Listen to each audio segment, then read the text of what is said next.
Hello friend, नमस्कार। मैं आज फिर आप लोगों के पास हाइड्रोलिक पाइपिंग एंड सीलिंग के बारे में बताने आ रहा हूँ। इसके पहले मैं अपने बारे में कुछ बता देना चाहता हूँ क्योंकि कुछ फ्रेंड्स ने मेरे बारे में पूछा है। तो बेसिकली मैं ग्रेजुएट इंजीनियर हूँ, ग्रेजुएट मैकेनिकल इंजीनियर हूँ और हमने गवर्नमेंट कॉलेज से इंजीनियरिंग किया है और मेरे पास 30 इयर्स का एक्सपीरियंस है और हमने बड़े बड़े ब्रांड कंपनियों में काम किया है। जब हमने स्टार्ट किया था करियर उस समय तो हाइड्रोलिक्स बहुत कम था, लेकिन जैसे जैसे हाइड्रोलिक्स आया वैसे वैसे मैं सीखता गया और हमने इसका ट्रेनिंग भी लिया है, बाहर में ट्रेनिंग लिया है, दिल्ली और एसएमएस में ट्रेनिंग लिया जो मैं आप लोगों से साझा करता हूँ। तो आज मैं आप लोगों को अपने बारे में बता दिया। प्रेजेंटली मैं कहीं इंडिया में काम भी कर रहा हूँ, मेंटेनेंस हेड मतलब जनरल मैनेजर मेंटेनेंस के तौर पे काम कर रहा हूँ। आज आप लोगों को मैं हाइड्रोलिक्स एंड पाइपिंग सीलिंग के बारे में बताने जा रहा हूँ। तो इस चैप्टर में हम लोग क्या करेंगे कि पाइपिंग, प्लम्बिंग और उसका सीलिंग कैसे होता है, सील्स कहाँ कहाँ यूज होता है और कौन कौन मटेरियल के यूज होता है, पाइप का सिलेक्शन कैसे करते हैं और पाइपिंग है क्या, इसके बारे में बताऊंगा। और प्लम्बिंग करते हैं, ये सब इस चैप्टर में बताऊंगा। ये चैप्टर 4-5 पार्ट में जाएगा क्योंकि बड़ा चैप्टर है। तो सबसे पहले तो हम ये डिस्कस करना चाहते हैं कि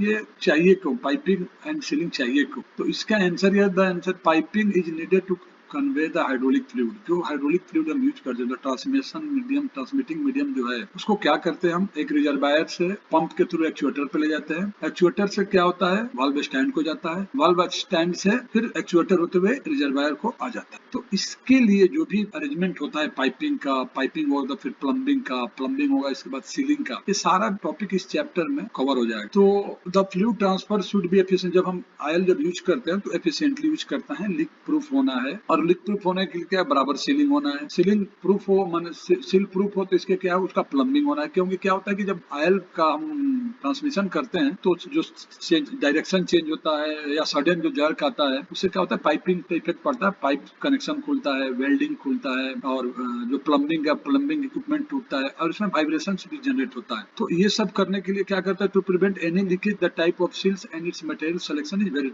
इस सब के लिए जो हम पाइप का सिलेक्शन करते हैं और सील मटेरियल, सील का जो सिलेक्शन करते हैं वो वेरी इंपॉर्टेंट है। अगर हमने बराबर साइज का पाइप सेलेक्ट नहीं किया तो आप देखेंगे कि पाइप ही फट जाता है, कन्वेइंग पाइप जो भी है वो पाइप फट जाएगा। अगर आपने बराबर हॉस नहीं लगाया है तो आप देखेंगे कि अगर बराबर साइज का हॉस नहीं तो हॉस पंचर हो जाता है, फट जाता है। अगर आपने बराबर सील का सिलेक्शन नहीं किया है, बराबर ओरिंग नहीं डाला, ओरिंग का सिलेक्शन नहीं किया है तो वहां से लीकेज शुरू होगा। और लीकेज मतलब लॉसेस होता है। Losses in the form of क्या होता है, ऑयल का लॉस होगा, आपका प्रेशर जो भी सिस्टम जितना मिलना होगा उतना प्रेशर नहीं मिलेगा, इन्वायरमेंट पॉल्यूट होगा, सिस्टम स्लो हो जाएगा। ये सब डिफरेंट डिफरेंट प्रॉब्लम शुरू हो जाते हैं। तो आज मैं इन्हीं के बारे में डिटेल में डिस्कस करने जा रहा हूँ। अभी अब सबसे पहले हम आते हैं पाइपिंग। हाइड्रोलिक सिस्टम में क्या है, पाइप रहेगा। और पाइपिंग क्या, hydraulic system today use 3 types of conducting line. Steel pipe रहता है, स्टील ट्यूबिंग रहता है एंड फ्लेक्सिबल लाइन रहता है। अब यहाँ पे मैं पाइप और ट्यूबिंग के बारे में बताना चाह रहा हूँ। पाइप कोई भी इनकेस क्रॉस सेक्शन हो, रेक्टेंगुलर हो या स्क्वायर हो या ट्रायंगुलर हो, कोई भी इनकेस वाला सेक्शन है वो पाइप होता है। जो राउंड सेक्शन होता है दैट इज ट्यूब, उसको ध्यान रखेंगे। इसके अलावा हम इसमें फ्लेक्सिबल पाइप हॉसेस वगैरह यूज करते हैं। अभी क्या प्रेजेंट क्या होता है कि पाइप जो स्टील पाइप है वो सबसे सस्ता है,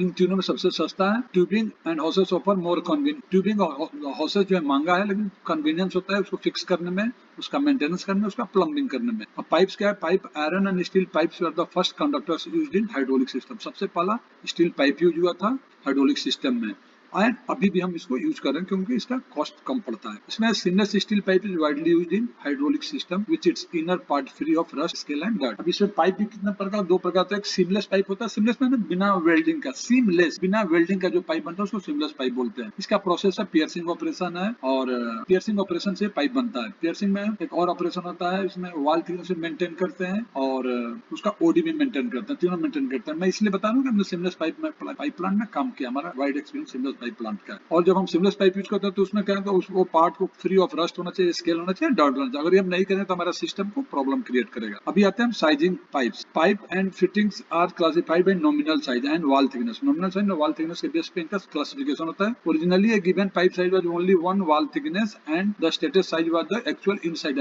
पहले जो हम करते थे उसमें एक ही होता था, एक ही साइज होता था और जो साइज होता था वो उसका इनसाइड डायमीटर बताता था। बाद में क्या हुआ, pipe was manufactured with varying wall thickness as a standard extra IB, double extra IB. However, the outside diameter did not change. बाद में क्या हुआ कि outside diameter को हमने constant किया और उसका thickness बढ़ाया, ने varying wall thickness, और उसका नाम दिया standard extra IB and double extra IB. To increase wall thickness, inside diameter was changed. अभी क्या पाइप का OD constant कर दिया और inside diameter change करते गया, क्योंकि जैसे जैसे thickness बढ़ेगा, क्योंकि OD fix कर दिया तो thickness जब बढ़ेगा तो उसका wall thickness बढ़ेगा तो ID कम होगा. तो the nominal pipe size alone indicates only the thread size for connectors. Thread size connector से indicate हुआ. Pipe schedule. Currently wall thickness is expressed as a schedule number. Schedule number are specified in American National Standard Institute द्वारा है from 10 to 160. The numbers cover 10 sets of wall thickness. ये जो है 10 में 10 set of wall thickness बताता है. For comes the schedule 40 closely to a standard. So जो schedule 40 का साइज है closely standard के close है. Schedule 80 essentially is extra IB. Schedule 80 है extra IB है. Schedule 160 covers pipe with greatest wall thickness under this system. The old double extra heavy classification is slightly thicker than schedule. जो पहले का double extra heavy जो है schedule 160 से थोड़ा ज्यादा thickness का है. अभी हमने एक फिगर बताया. Figure below shows the size up to 12 inches. Large size are available. Schedule 10 which appears blank in chart is used for pipe of sizes more than 12 inch. जो शेड्यूल 10 है 12 इंच से ज्यादा वाला पाइप को indicate करने के लिए बना, इसलिए इसको ब्लैंक रखा. Early classification of pipe wall thickness. ये वॉल थिकनेस के बेस पे आप देखेंगे, इसमें हमने सारा बताया है. डिफरेंट साइज में पाइप ओडी क्या रहेगा, स्टैंडर्ड का क्या रहेगा, डायमीटर क्या, इनसाइड डायमीटर क्या रहेगा, एक्स्ट्रा बी में इनसाइड डायमीटर क्या रहेगा, ये सब चार्ट हमने दिया है. The outside diameter of a given size pipe remains constant with changes in wall thickness. Outside diameter जो कांस्टेंट हो गया और वॉल थिकनेस चेंज होता गया. It is always large than the quoted size in inches. Inches में जो pipe size जो हम बताते हैं उसे हमेशा बड़ा रहता है. The nominal pipe size is approximately the inside diameter of extra heavy one. Extra heavy size जो है nominal pipe size is approximately the inside diameter of the extra heavy. Extra heavy pipe का standard extra heavy pipe है और double extra heavy pipes currently size by schedule number. अब schedule number से देखिए, schedule 10, 20, 30. Schedule 10 blanket है क्योंकि 12 inch से ज्यादा के पाइप के लिए आएगा. शेड्यूल 20 में 10 इंच के पाइप में देखिए क्या है, इनसाइड डायमीटर क्या है, सब इनसाइड डायमीटर दिया हुआ है और नॉमिनल साइज ये दिया हुआ है. Piping, pipe ceiling. Pipe threads are shown in figure as opposed to tube and some hose fittings which have straight threads. हमने फिगर में दिखाया. Here joints are sealed by interference fit between male and female threads as the pipe is tightened. When the joint is broken, the pipe must be tightened further to reseal.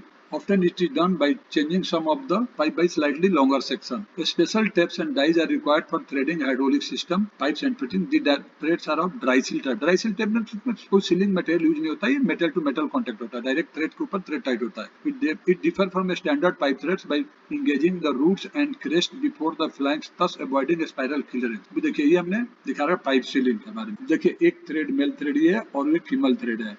The tapered male thread on the section of pipe. Male thread है screwed into the female thread in the fitting of hydraulic component. This thread also is tapered. ये भी जो है taper देख रहे हैं, यहाँ से कम होता जा रहा है, ये यहाँ से ज्यादा होता जा रहा है. As the joint is tightened, an interference occurs between the threads sealing the. अब जब हम टाइट कर दो तो इतना इंटरफियर हो जाता है कि यहाँ से ये सीलिंग, जब यहाँ से हम ऑयल पास करेंगे चाहे इधर से ऑयल पास करेंगे तो सील ऐसा होता है कि ऑयल का लीकेज नहीं होता है, पूरा इंटरफियर हो जाता है. अब देखिए सब देखा है. In standard pipe threads the flanks come in contact first. अब देखिए फ्लैंक्स जो है कॉन्टैक्ट में आता है और ये थोड़ा सा पार्ट खाली रह जाता है, ये थोड़ा सा पार्ट खाली है क्रेस्ट का. Then there can be a spiral clearance around the threads. Spiral clearance थोड़ा सा थ्रेड में रह जाता है. In dryseal threads the roots and crest engage first. ये रूट्स और क्रेस्ट एंगेज फर्स्ट हो जाता है, एलिमिनेटिंग स्पाइरल. इससे स्पाइरल क्लियरेंस जो स्पाइरल क्लियरेंस इसमें है ये इसमें खत्म हो जाता है. Dry seals. अब हम आते हैं पाइप फिटिंग्स के ऊपर. Since pipe has mail thread and does not bend, various types of fittings are used to make connections and change direction. अब पाइप क्या है, मेल थ्रेड्स होता है and does not bend, bend नहीं होता है. Various types of fittings are used to make connections and change direction. Most fittings are of female thread to mate with pipe, although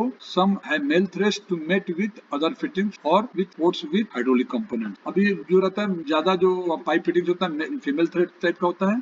since pipe has only male thread, various types of fittings are used to make connections and change direction. Most fittings are of female thread. जो भी fittings क्या है female threads type का रहेगा. To mate with the pipe, although some have male threads. जहाँ पे हमें port से लगाना है या बॉल ब्लॉक में लगाना है वहाँ मेल थ्रेड्स टाइप का रहेगा. Then many fittings used in pipe circuit present multiple opportunity for leakage. अब जितना ज्यादा हम फिटिंग्स लगाए थे उसमें ना ही चांसेस रहता है लीकेज का. पर्टिकुलरली जैसे ही प्रेशर बढ़ता है तो चांसेस लीकेज के बढ़ जाते हैं. Threaded connections are used up to 1 1 सवा इंच तक जो है थ्रेड कनेक्शन हो जाता है. Where larger pipes are needed, flanges are welded pipe and ceiling is done by flat gasket और बाई ओरिंग। जैसा कि हमने ओरिंग के बारे में बताया था, फ्लेंज जब सवा इंच से जब बड़ा पाइप हो जाता है तो वहाँ पे हम या तो वेल्डेड टाइप का होता है या तो हम फ्लेंज लगाते हैं और गैस्केट लगाते हैं या ओरिंग लगा के उसको सील करते हैं। अब पाइप फिटिंग्स में देखिए, अब हमने एक पाइप फिटिंग्स का हमने फिगर बना रखा है, इसमें डिफरेंट डिफरेंट पाइप फिटिंग्स लगे हुए हैं। अभी देखिए ये इक्वलिटी लगा हुआ है, ये इक्वल अनइक्वलिटी भी हो सकता है। A pipe plug is used to plug a port. अब हमको अगर यहाँ पे आयल नहीं ले जाना तो मैं पे एक प्लग लगा देंगे। A nipple makes short connection between connection end, देखिए एक निप्पल लगा दिया यहाँ पे एक टी लगाया हुआ है। Tee is used to make parallel connection from a single pipe. Single pipe से अगर हमको और दो जगह कनेक्शन ले जाना है तो टी लगाते हैं। ये दो प्रकार का होता है, इक्वलिटी अनइक्वलिटी। ये देखिए ये अनइक्वलिटी लग रहा है। 90 डिग्री एल्बो और ell is use to change direction. अगर डायरेक्शन हमको चेंज करता है तो एल्बो लगा देते हैं। A union has two thread fittings plus an external nut to permit making or breaking a joint without turning the pipe। यहाँ पे लगा। अब ये air reducing bushing use to go flow on pipe. Air reducer है, ज्यादा से कम हो गया है। ये भी एक रिड्यूसर है, वेल्डेड टाइप का है। Reducing controlling also is use to change pipe size change करना, छोटा से बड़ा, यहाँ बड़ा से छोटा में, छोटा से बड़ा कर। ये स्ट्रेट कपलिंग, ये स्ट्रेट कपलिंग है, joints to pipes the same size के लिए। कैप जो, अब मान लो कि हमको यहाँ पे एंड ब्लाइंड करना तो वहाँ पे कैप लगा देते हैं हम। स्ट्रेट एल्बो और ell has one female end one male thread. देखिए मेल थ्रेड है, फीमेल थ्रेड इसमें चलते। ग्लो बाल्ब is used for throttling purpose. Throttling purpose के लिए ग्लो बाल्ब दिखा है जिसमें दोनों साइड में ये फीमेल थ्रेड है, मेल थ्रेड इसमें tight. Flange connection for large pipe के लिए फ्लेंज टाइप का कनेक्शन यूज होता है। अभी देखिए ये क्या है, socket weld pipe connection straight type का है। देखिए यहाँ पे हमने एक पाइप है और यहाँ पे सॉकेट लगा रखा है और इधर देखिए ओरिंग है, यहाँ पे तो वेल्डिंग किया हुआ है। फ्लेंज पाइप और लॉक वाशर लगा के इसको टाइट किया हुआ है। Threaded pipe connection straight type का, थ्रेडेड टाइप का है। ये देखिए वो वेल्डेड टाइप का था और ये थ्रेड टाइप का है। यहाँ ओरिंग है, सीलिंग के लिए ओरिंग दिया हुआ है। तो फ्रेंड आज मैं इसके साथ ही पाइपिंग के बारे में बता दिया और नेक्स्ट लेक्चर में मैं ट्यूबिंग के बारे में बताऊंगा। और मैं उम्मीद करता हूँ कि आप लोग ये देख के ये समझ में आ जाएगा, पाइप के बारे में समझ में आ जाएगा और क्या डिफरेंट टाइप्स के फिटिंग के बारे में समझ में आ रहा होगा। तो इसके साथ ही मैं आज ये लेक्चर खत्म करता हूँ। मैं आप लोग से रिक्वेस्ट करता हूँ कि मेरे चैनल को सब्सक्राइब करें, इसके अलावा बेल आइकन दबा दें जिससे कि नेक्स्ट जब मैं कुछ और डालूं तो आप लोग को मिल जाए। Thank you very much.